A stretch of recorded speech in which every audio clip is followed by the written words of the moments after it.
public speaker, so we're kind of new at this now. I don't know. Can you all hear me in the back well enough? No? Okay.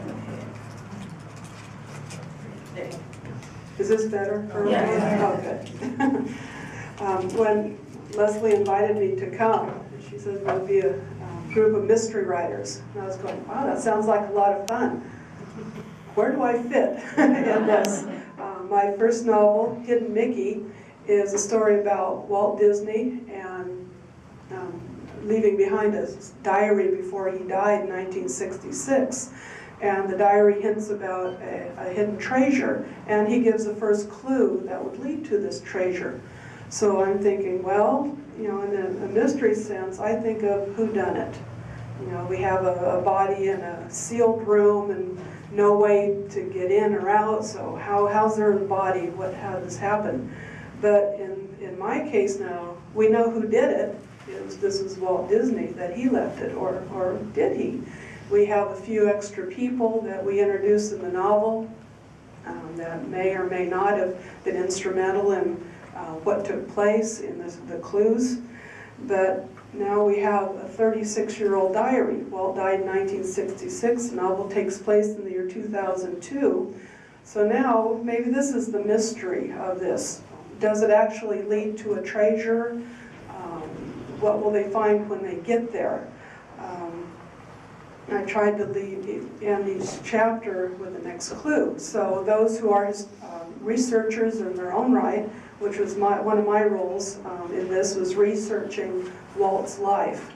And now the reader has a choice of, well, maybe they can figure out the next clue. Before they go to the next chapter, maybe what they know about Walt's history, what he accomplished, where do they think the heroes need to go in the book to try to solve the next clue.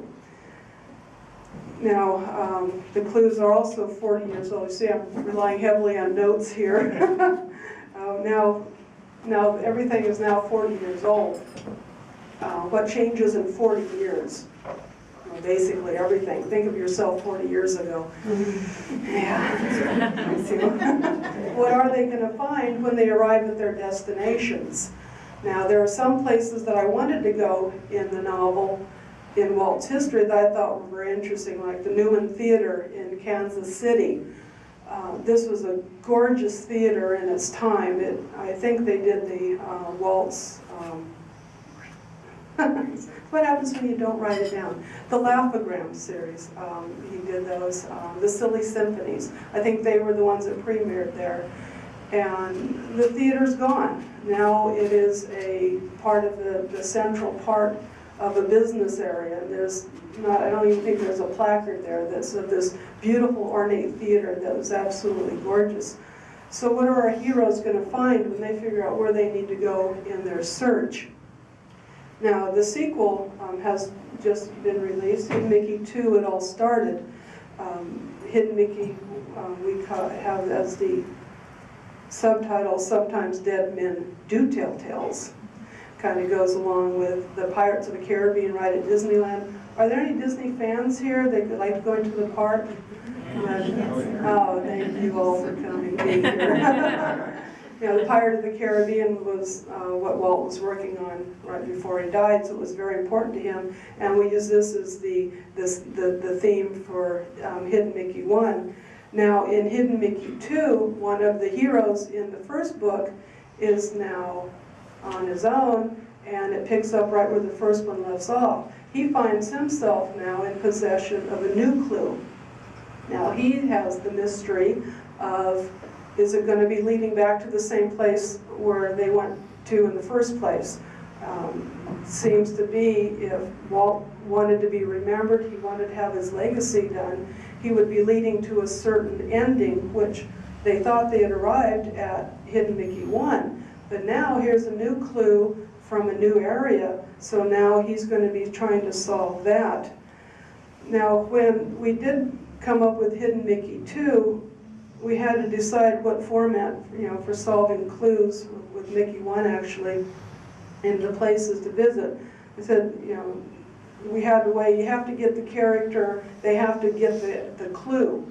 So how are they going to arrive at the clue? There's no body, as we know of in a mystery. So we're thinking of, well, do they find something in an antique store?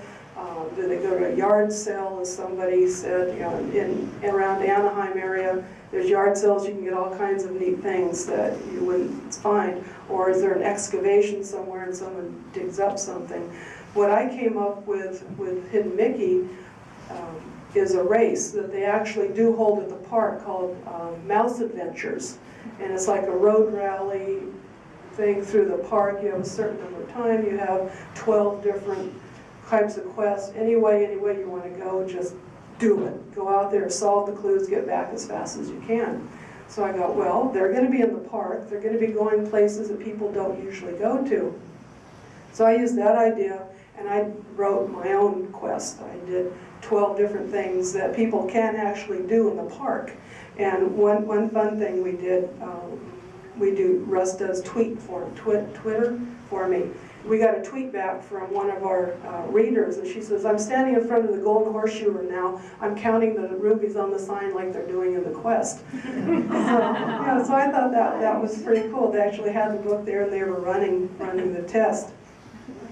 But when I was doing the clues on the way that I wanted them to arrive from finding the diary to actually doing what they think is the ending, I almost had to start backwards in writing the clues and figuring out how they're going to get there, but now kind of go backwards. And then Leslie mentioned research. This was my area in the book. My co-author, Dave, I wish he could have been here today, he's a wonderful speaker. He worked at the park for 7 years, so he was doing the insider information on what it was like to work there, so we have background information that people love to know about. What's behind the doors on Main Street? What happens if you do go through the Blue Cavern in Pirates of the Caribbean? So he was able to add that feel to the novel while I was doing the research on the clues. Now, Walt was born in 1901. The animation that we know kind of started around 1919, 1920. So the things that Walt knew about and were important to him, now we're talking almost 80 years. Then again, we're talking about what's going to be there. I have a series of flashbacks.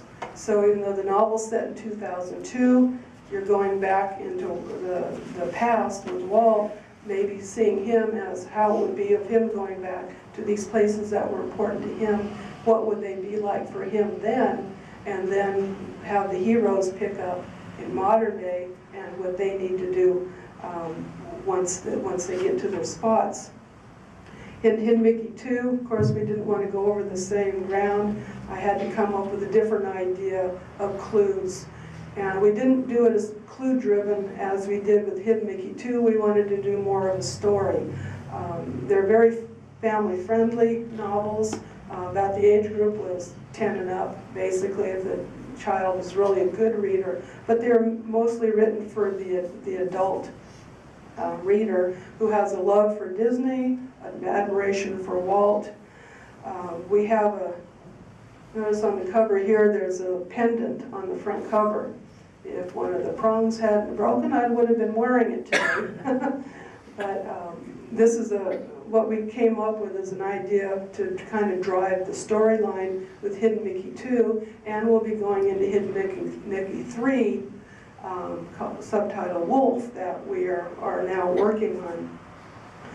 So there are still clues to solve in it, but now there's a chase involved now with a new protagonist that comes in. And one man wants to preserve Walt's legacy, another man wants to destroy it. So that's basically what my novels are about.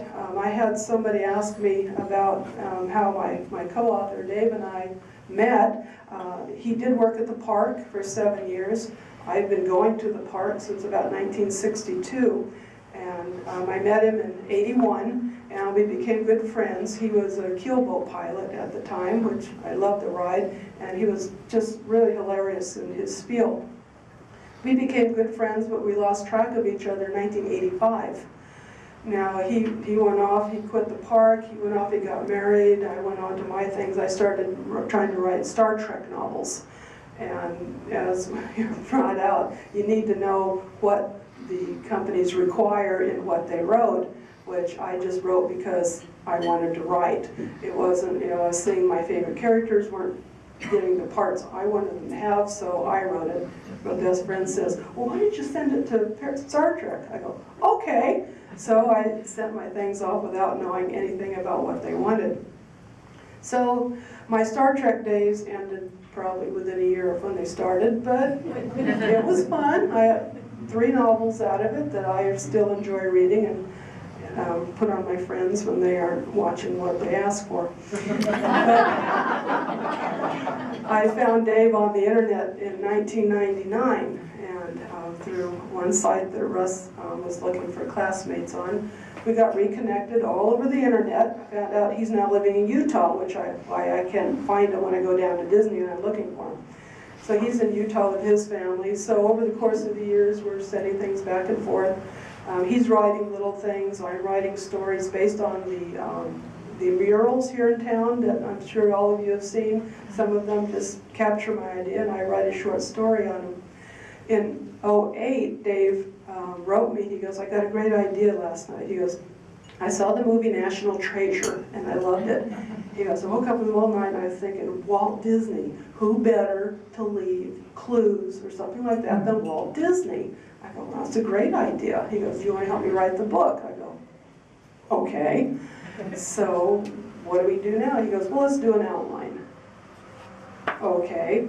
So I'm waiting and he doesn't do anything. So I come up with this great idea, which of course is in the middle of the book. So I just start writing. I started in the middle, then I start, which isn't the right way to do novels. But we kind of got together on it finally, and he's throwing in ideas. And we basically wrote 140,000 words in 2.5 months, because the ideas were just flowing. So then, because Dave worked at the park, and I was a longtime fan, we had a different idea of how things are at the park. And we had a difference of opinion, so we go, well, maybe we need to walk through the book before we send it to be printed. Okay, so I took the train down, and when I stepped off the train, that's the first time I had seen him since 1985, and we'd just written a novel together. So I thought that was pretty amazing on how that worked out. But we're having a lot of fun in promoting the books. Last month I spoke at a Disneyana convention for the first time. I got to meet a lot of the Disney legends. One of them came up to me, and we had these huge name tags that were probably like this big. And he comes up, and I wanted to meet him, Dave Smith, the historian. And he saw my name, and he goes, oh, I'm reading your book. And I was like, okay, don't bounce up and down. Oh, I'm glad to hear that. So that was nice. I met Tony Baxter, Bob Gurr. People have been around Disney forever, and they now have copies of the book. So that's my story. For Disney fans or non-Disney fans even. It's I call it an action adventure. We do say mystery because of the clues. And that's my story. Questions? Yes, please. I think that's a fabulous idea. This is the first time I've heard about your book. I've co-written a lot of nonfiction with other people, maybe 20 books. And it's a different process. Would you mind explaining to us, to me, because I'm curious. I've done it with people out of town, that's how it worked. But how did you guys, like in terms of structure, did you say you take one chapter and I'll take the next chapter? Did you just do it, you write what you want and I write what I want, and then you try to blend them? How did you reconcile things like your different voices? Did you get along while you did it, or did you kill each other? I just kind of wanted to know about the process. Well, that is very interesting, because that did come up, of course. Did you all hear a question? Okay, good. Yeah, your voice carries. That is interesting. How do you work with a co-author? The stories I did before were myself, just a single author. What we decided to do, we thought about doing, you do a chapter, I'll do a chapter, you do it, and that doesn't work. It has to be one voice, you're right. So as I was already blasting through the chapters and the clues, and I had already written the race that they run in the front, it was kind of just determined I would do the main writing. Dave, I'd send him what I wrote, and then he would add to it. And he would put his flavor, his ideas into it to make it both. And then I'd take that and I'd rewrite it again so that it would continue in the one voice. Now with Mickey too, he wanted to get back to the, I'll do a chapter and you do, and no, that's not going to work because it has to be the same flow. We do have different writing styles. I'm more, you can't tell by the way I'm writing, I'm speaking, but I'm more of the dialogue. I do, conversations. He's more with the action and, of course, with the insight in the park, what's going on behind the scenes, he knows that. But still, I would take everything and I would rewrite it so that the flow would be the same. But we did get along very well. We really didn't have any arguments about it at all, but we've been friends for almost 30 years, and that probably helps. Yes? Would you recommend taking the train to Disneyland? Absolutely, take the train to Disneyland, yes. It drops you right off at the A's Stadium, so you're very close to the park. It's a beautiful ride along the coast to see the ocean. Do you ever think about having a group of Lombogians? If you meet you down at the train station, all around Disneyland. Hey, I'm all for it. Shall we all take the train down together and go to Disneyland? Absolutely. Now, that would be a great idea. And if you want to do a little road rally inside, I have 12 pages of questions. Yes? You said you did a lot of research for your 3 books. Did you do exploration of the park, archival research, interview with different park-affiliated people? Dave worked at the park, so my talking to the difference at the park would be for him. I know the park very well because it was always our family destination. So I kind of know where everything is to explain how to get from, say the Matterhorn to, the Pirates, or I know the backways and all that. So I was familiar enough with the park to write it without it. I have a huge map on our wall that's part of our collection, and I would refer to that. But for researching Walt, there's a lot of research books out there. Libraries are our friend. And there's, on the internet also, there's a wonderful way of researching things. So that's the majority of the research with Walt. I have other books that I've used for reference. So it's just how it is. Take this one question and then. Okay. One of your books, does self-contained story, or does you have to, like a cliffhanger at the end, you have to get the second one to continue? Well, yeah. Yeah, so my book's self-contained, each one. Each one you can read as a separate novel.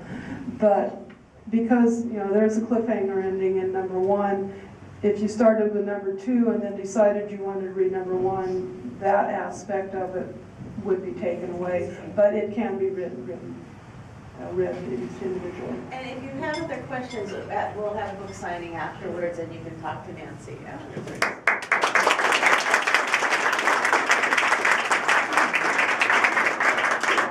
Well, our final speaker, this one I wish I had written. I've been waiting to read this one. Jerry